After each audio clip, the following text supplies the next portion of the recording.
Hey guys, Johnny Nerd out here. Today I want to talk about a very controversial video. Please think before you send me hate messages on this. I get asked this question almost daily. I want to go over the bikes to avoid using as a donor or converting into an e-bike, unless you absolutely have to, unless it you need it. Number one, I want to talk about folding bikes. Why I don't recommend using a folding bike. In my experience, most folding bikes, they have a weird geometry.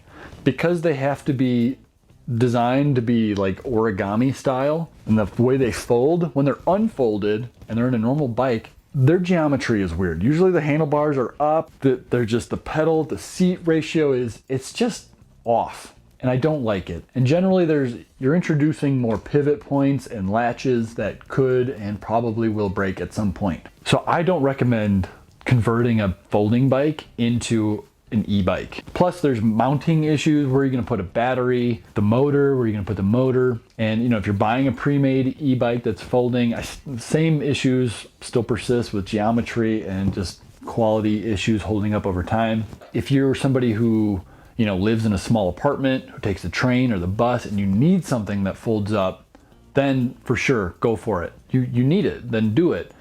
But only get a folding bike if you absolutely need it.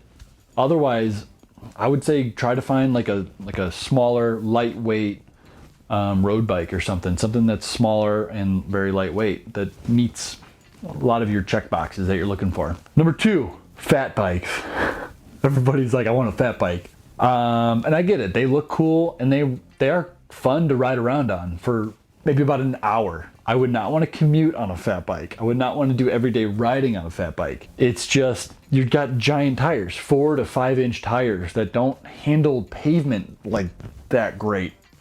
Compared to a hardtail mountain bike, that fat tire is just like wrestling a pig. I mean, it's not good. It's not set up for being a commuter. If you're looking for a commuter, don't go for a fat bike. However, if you need something that can handle that extra weight, like if you're overweight or something and you need something that'll handle, 300 plus pounds, maybe check out a fat bike.